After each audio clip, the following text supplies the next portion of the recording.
Hello, the good people of Southeast Nigeria. I am so delighted to come back up after having listened to many of you say things that show clearly that this is an idea whose time has come. Is this an idea whose time has come? Are we tired of bad governance? Are we tired of bad governance? Are we tired of leadership failures? Are we tired of bad politics? Are we tired of bad governance? Are we tired of governance failure? Are we tired of poverty? Are we tired of corruption? Are we tired of selfish leadership? If we are tired, then it means that this is an idea whose time has come. So let me ask you again. Red Card movement? All right, I see that what has happened is that some of the people who were here earlier, the sun has beaten them so much and they went away with their red cards. Do we still have red cards to give? Do we still have red cards to give those that don't have? Because I see that the crowd has been revolving. So when I say red card movement, you say reporting on duty. And when I say office of the citizen, you say at my duty post. All right? Red card movement. Red card movement. Red card movement. Office of the citizen. Office of the citizen. Well, Ndibai, I kugo kweba rinetata. I kugo kwiji we kowa ife patalu nji we rapu bemu na Abuja we biaba Southeast na Enugu ibi me regional launch red card movement. Aya agwago no na red card movement bo movement citizens in Nigeria na asino na yaman raput zi ochichi obodo anyi to politicians kafane determine. Obuna politicians anokoli onu fe decide ano onye amari ife onye nzuzu onye enwere agwa ga-abụ onye ga-eje House of Assembly na Enugu State ma Anambra ma Ebonyi ma Imo ma Abia. Onye ahụ abụla onye a ga-ejeje tụnyela aka ojebe House of Assembly ụnọ nche anọdụ na-eche na onye nwere agwa na onye nwere amamife ga-emele ụnọ ọfụma onwere anata kafa ga-esi wee mee ọfụma fo omego ọfụma mbụ ndị enwere isi na mmadụ omego ọfụma mbụ. So kedu ife ga-echenji onye nwere isi na mmadụ ka o bido mebe ọfụma? Anyị wee na-asị na o tego aka ife a ji wee na-eme na anyị nwa bụ citizens na anyị nwa na-enye ndị mmadụ vote ga-eme ka fa wee bụrụ ndị na-achị anyị. Ọ bụ na anyị nyere ọfa vote ka ama mbụ ndị ga-achị anyị. Anyị wee sị anyị ama nchezi ka ọ bụrụ na politicians ga-decide nye anyị ndị nkịlịka mmadụ tinye fa na politics fa na party fa anyị nwa ejeje na-atụnyelụ ndị nkịlịka mmadụ fa bido chiba. Onye nkịlịka mmadụ chia gị ọrụ nkịlịka result ka ọ ga-enye gị unu ga-asa n'ọnụ. Onye nkịlịka mmadụ chia unu ọ manye unu nkịlịka result unu achọrọ nkịlịka result ọ bụgodu na unu chọrọ mụnwa achọrọ ọ bụgodu na unu achọrọ fụ ụmụ unu maka na ọkwụ unu fụ ife anyị na-ekwu onwe ọkọ nke gbasa mụ na enwere m ike countries na advice outside of Nigeria na Africa ọ president obodo ka na advice gasị o nwere ife need n'ife gbasata Nigeria mana ife na-eme ife ama bụ na nnesi anya wee fụ na ụmụaka ndị ogbenye na-amụzi kịta onwe ozi onye n'ime fa ọ bụ na Nigeria ga-enyefa ụdị nkwado fa ga-eji wee gagide wee luo ka nsi wee luo na ndụ maka gịnị ka ọ ga-eji wee dị etu afọ. Anyị need change ụdị nkịlịka leadership kpatalụ anyị ji wee bụrụ obodo a na-asụ ọnụ ka anyị esi wee na-asọ obodo dị etu a obodo nwee ụdị potentials anyị nwee maka na anyị na-ekwecha ka ndị nkịlịka mmadụ na-achị anyị. Unu ọkacha ka ndị nkịlịka mmadụ na-achị unu unu ọchọlụ unu adị ekwusi n'ikenu omine na unu kachọ well ka ngwakwa unu ọkwa ifo ka ife si wee dị ọ bụ na ndị nkịlịka mmadụ banyekwa ọzọ chiba unu na-asị anyị na manage ịma ịtụ ọ dị ka awọ etinyelu n'ime mmiri dị ọkụ mmiri anwa a na-etinye ya apụta atanyelu ya mmiri ọ na-atọ ya ụtọ chekwali na ọ nọ na condition dị mma. Before you knew it, awọ nwụọ. Obodo anyị need ịpụta from aka ndị nkeleka mmadụ ju na APC na PDP, ma APC o ma PDP o nwere politicians ị ga-afụ ga-abụ ndị na-asị nọọ ife gbasatalụ ndị ogbenye ndị ife dịle njọ ka fa na-eje ọchịchị fọ nọ na a na-eje ọchịchị ka eje bukọrọ ego. Ndị Chukwu akpọrọ ndị ori emego onwe fa ndị ori maka na asịfafa ji echia. Onye jụrụ ajụjụ si na kedu ife na-eme, kedu ife kpatalụ ndị dịka fa ọ bụ ezigbo mmadụ immediately enye fa power fa ghọọ ajọ mmadụ.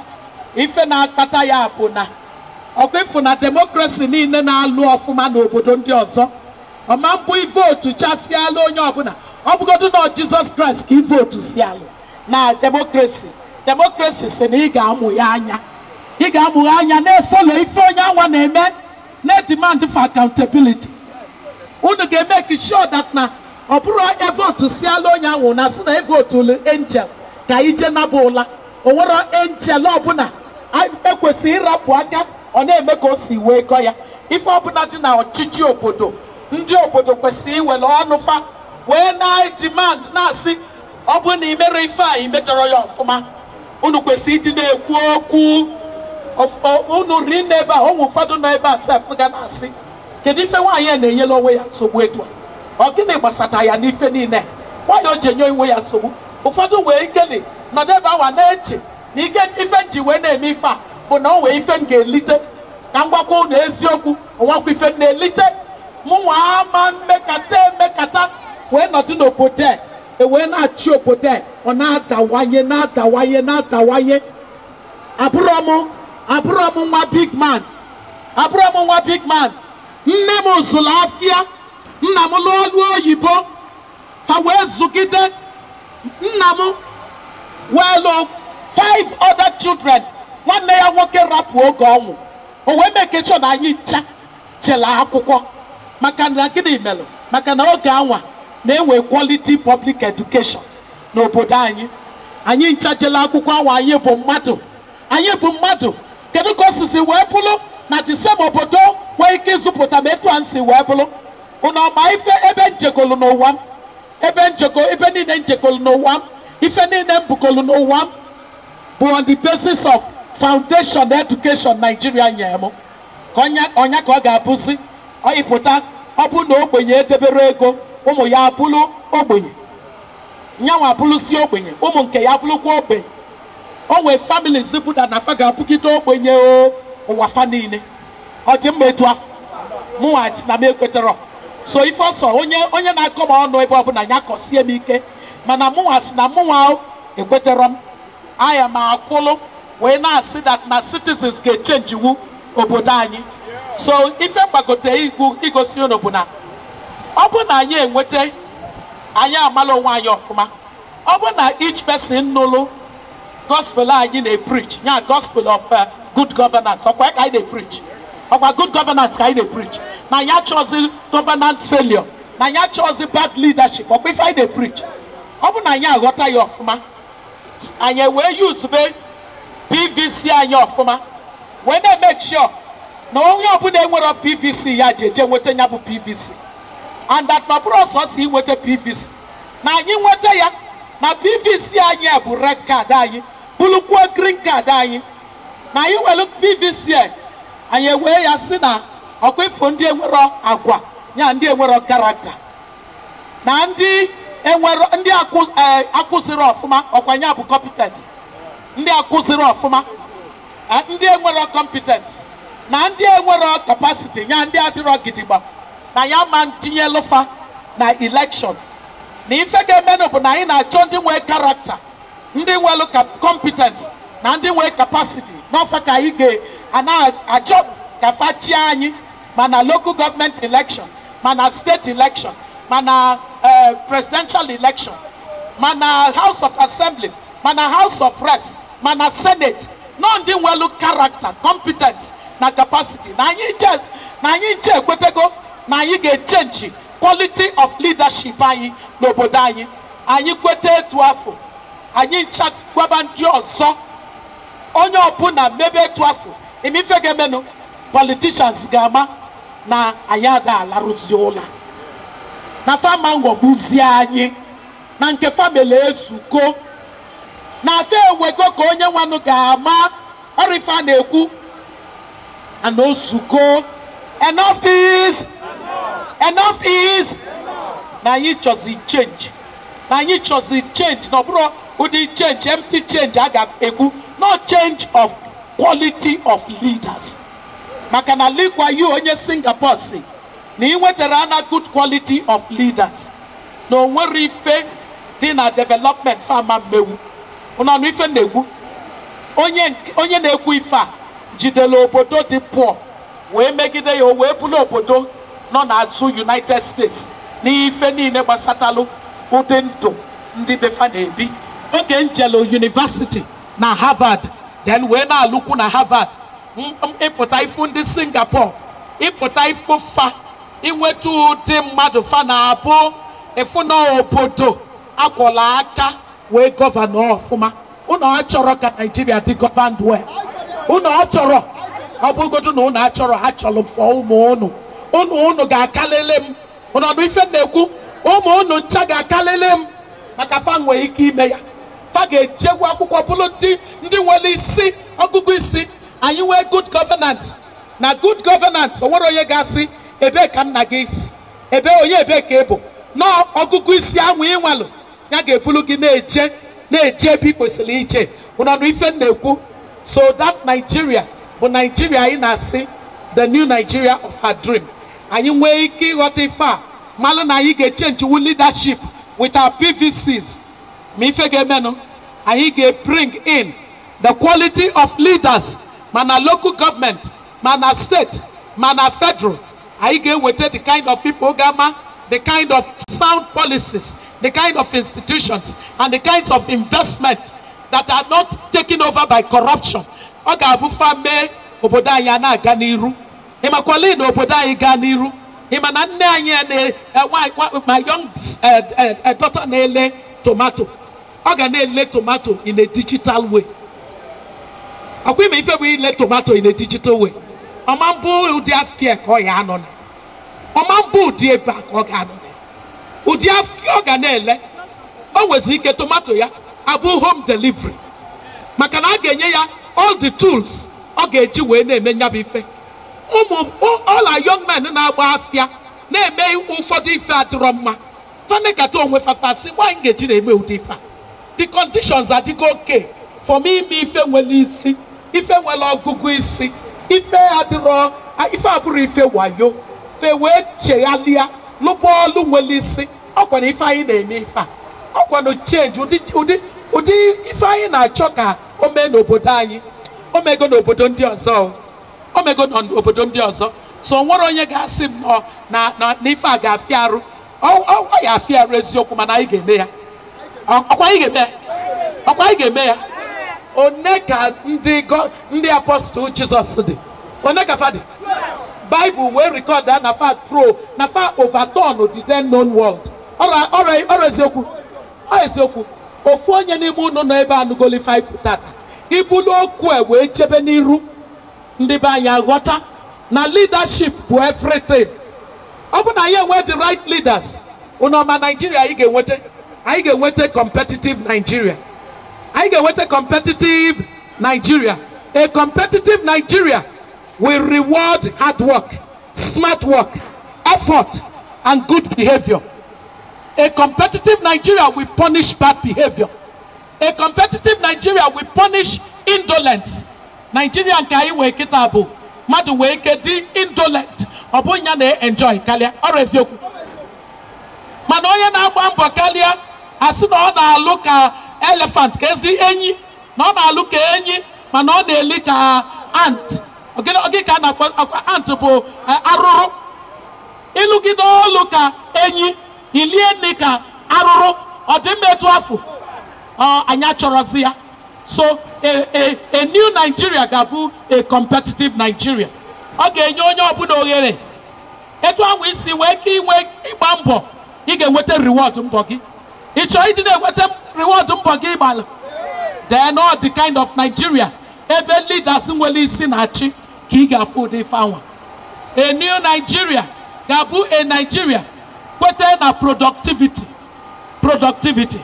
n'enu ka anyị na ebe a n'enu ọkwa ọ dị ka every shop dị ebe a well I better pass my neighbor ọrụ ya onye ọbụla na-eme mkpọtụ nke ya ụfọdụ ga na compete onye mkpọtụ nke ya ga-aka nke ibe ya n'obodo dị ka Singapore equal generator fa ga-asị gị gịnị dị fa n'obodo dị ka Singapore isi na public education jọlụ njọ fasị gị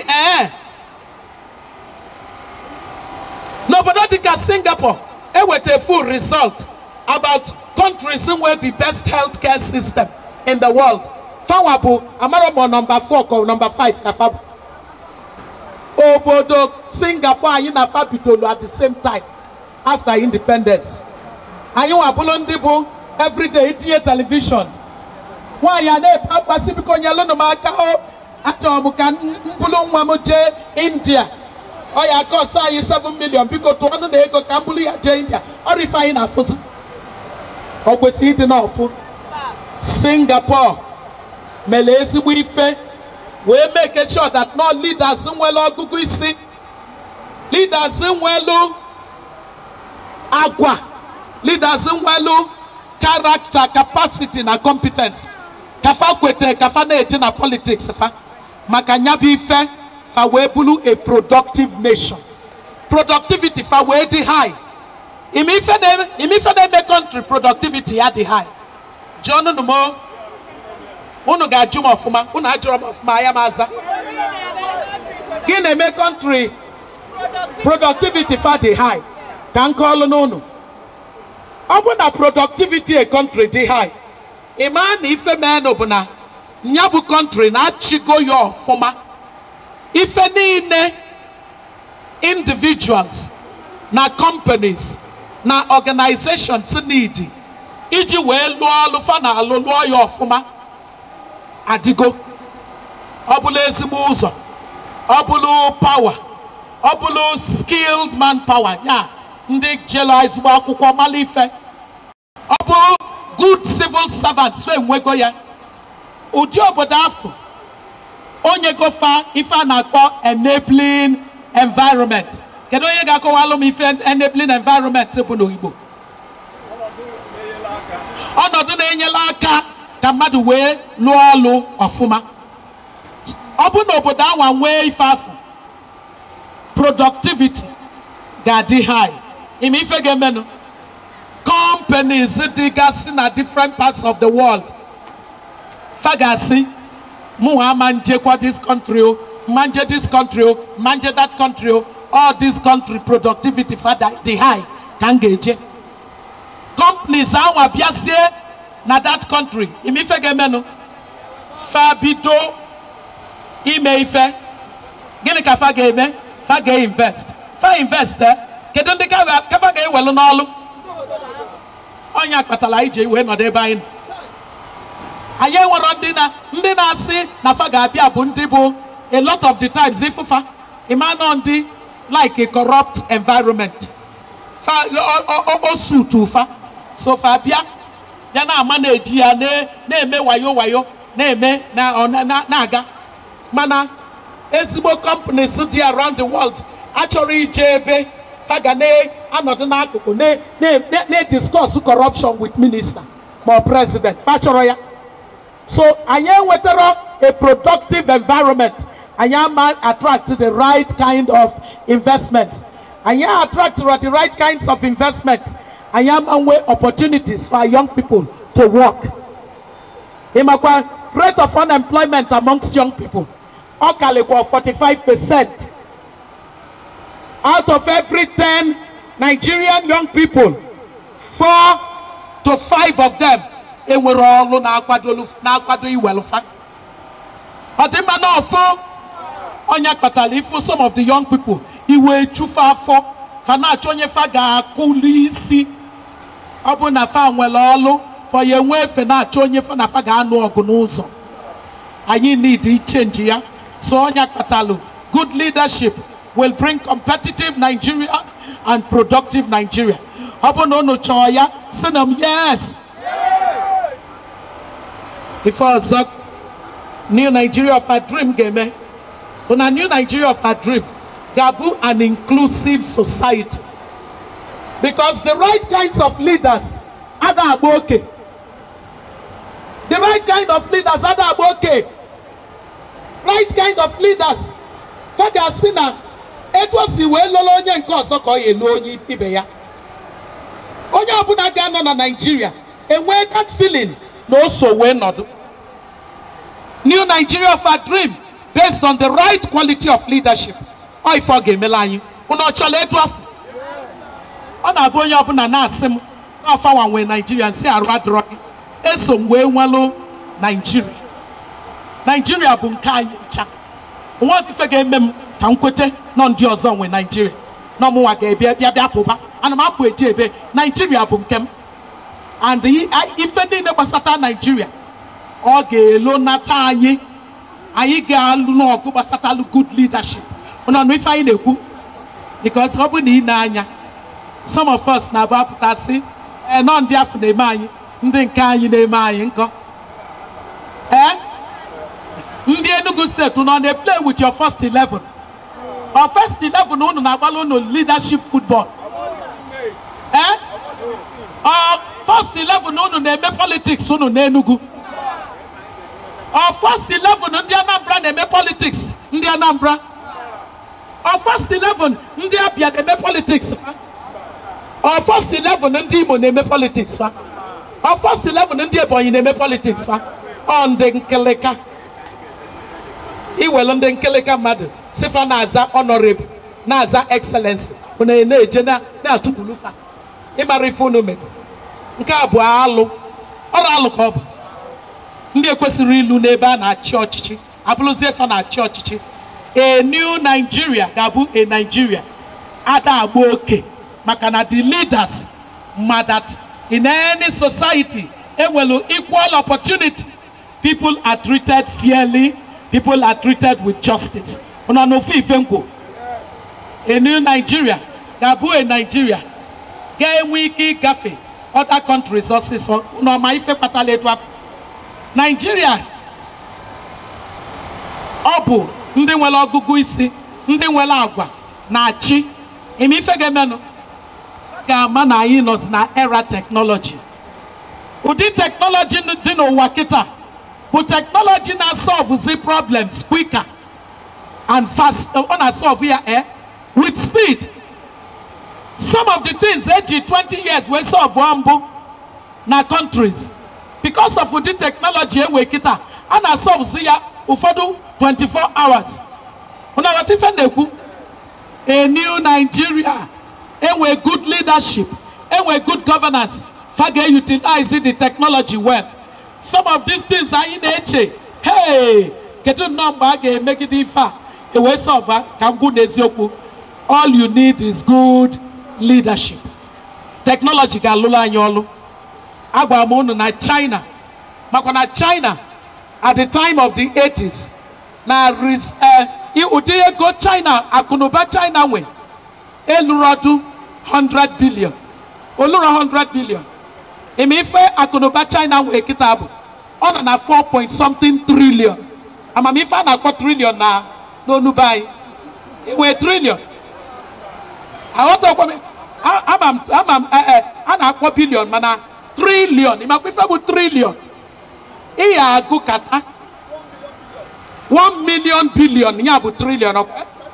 Yes 1 trillion mana fa nwee 4 trillion akụnụba obodo bụ na anyị kafa mma mbụ maka gịnị bad leadership ya debela ya ebe anyị nọ unu chọrọ a new Nigeria of our dream anyị ga-agafe ma China ma Singapore ma Malaysia ma India unu chọrọ ya ọ dị n'aka anyị ọ dị n'aka anyị ọkwa ifo this PVC onya bụ red card anyị bụrụ green card anyị with this PVC ịpụta ọfọ ogeri ama ama na community unu asị na onye ka etinye na pati ka ọ bụrụ onye ga-ejenụ unu akpọkọ onwe unu si ọfọ ogeri ga-eje ka iwe ka nọdụ ebe anyị nọ mbụ unu ga-asị mba unu asị na red card.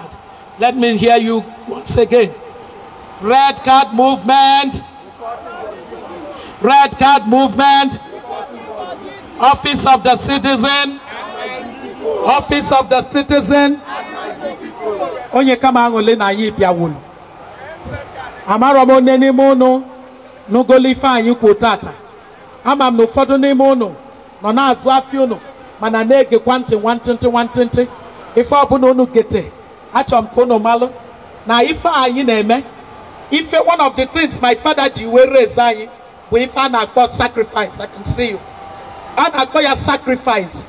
Ife anyị na-eme ebe a tata ife ọbụbụ sacrifice ka nna m ji wee zụ m oge nje na gọọmenti ọkwa ife unu na-eme kịta a na-asị na onye ọbụla jee na gọọmenti bụ onye ori ndị ọzọ zakwa afa nnafa m wee ji ọkwọtọ gọọmenti iji zuo ori nna m ejiri ego ori wee zụ m mụwa wee sị na mama m ji ego ori wee zụọ ụmụ m eziokwu m kọbọ gọọmenti okwu na-ekwu ana m ekwusi ya ike kwuo ya with confidence maka na ama m n'ife na-ekwu ama m na stand on the right values wee na-ekwu ya bụ okwu ọkwa sacrifice butere anyị ebe a anyị ejego north east jee north central jee north west anyị ejego south wee bịa south east anyị agwago unu ọfọsịrị n'aka unu anyị nwee state champion of red card movement n'obodo state champion anyị ga-ejegide wee lụọ local government champions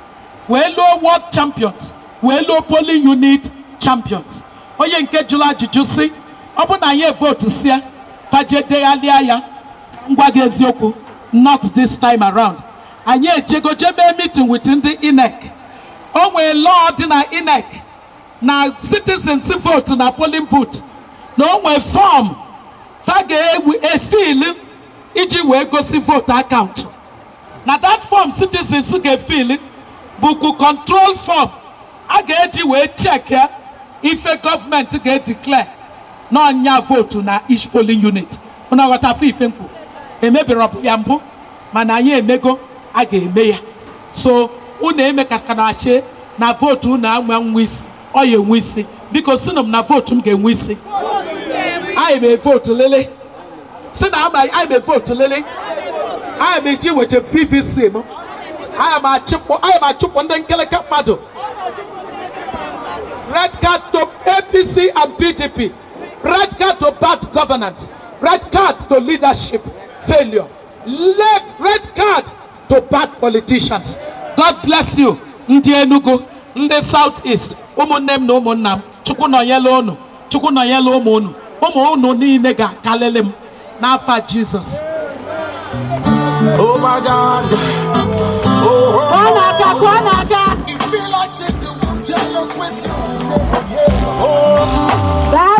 Daalụnụ unu cha na-aba kemgbe ụtụtụ wee na-eji nsa na-ekwu n'okpuru anwụ o gosiri na unu chọọ ka ife gbanwee na diskọs. Daalụnụ sọ biko kwala onwe unu aka unu nọ n'okpuru anwụ kemgbe. Daalụnụ.